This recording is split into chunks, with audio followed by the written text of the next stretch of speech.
दोस्तों, अगर हम भारत की ग्रोथ स्टोरी की बात करें तो रियल एस्टेट हमेशा से एक ऐसा सेक्टर रहा है जिसने लाखों लोगों को अमीर बनाया है।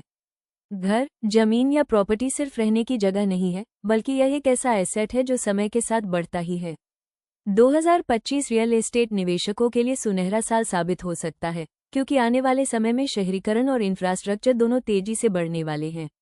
लेकिन सवाल है, सही तरीके से निवेश कैसे किया जाए और कौन सी रणनीतियां अपनाई जाए जिससे आप भी रियल एस्टेट के जरिए अमीर बन सकें।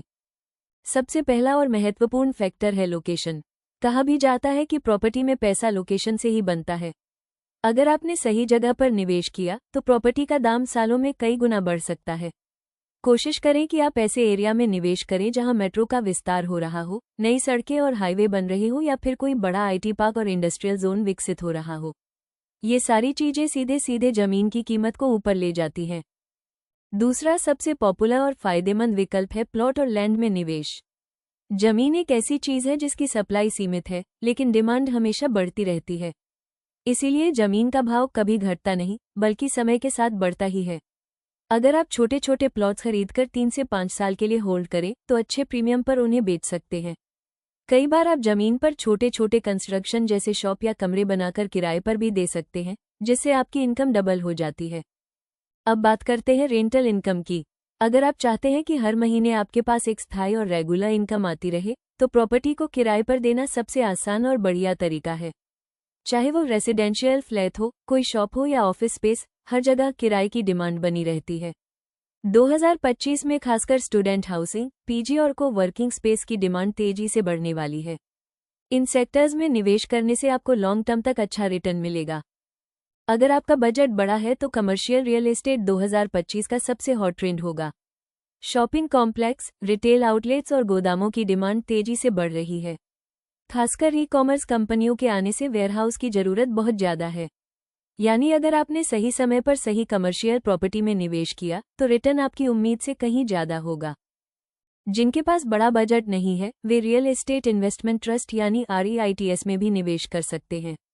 यह एक ऐसा तरीका है जिसमें आप छोटे छोटे अमाउंट से भी प्रॉपर्टी मार्केट में इन्वेस्ट कर सकते हैं। इसका फायदा यह है कि इसमें रिस्क कम होता है और आपको डिविडेंड के रूप में रेगुलर इनकम मिलती रहती है।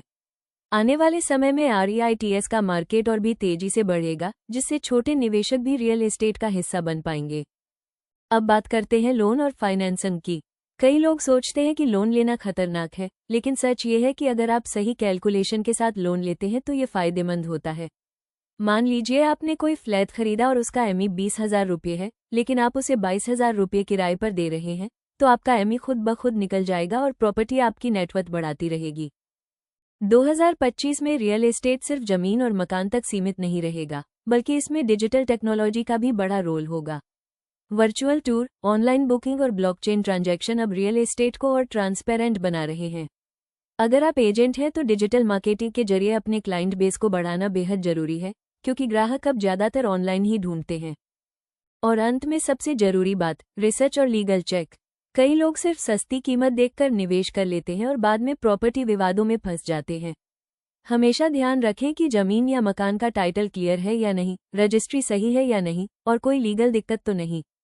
सही रिसर्च करके किया गया निवेश ही असली मुनाफा देता है। दोस्तों, अगर आप 2025 में रियल एस्टेट में निवेश करने की सोच रहे हैं तो यह सही समय है। सही लोकेशन चुनें, रिसर्च करें और लॉन्ग टर्म सोच रखें। याद रखिए, रियल एस्टेट से अमीर वही बनता है जो धैर्य रखता है और सही समय का इंतजार करता है। अगर आपने आज सही शुरुआत की तो आने वाले 5 से 10 सालों में यह आपको करोड़ों का मालिक बना सकता है।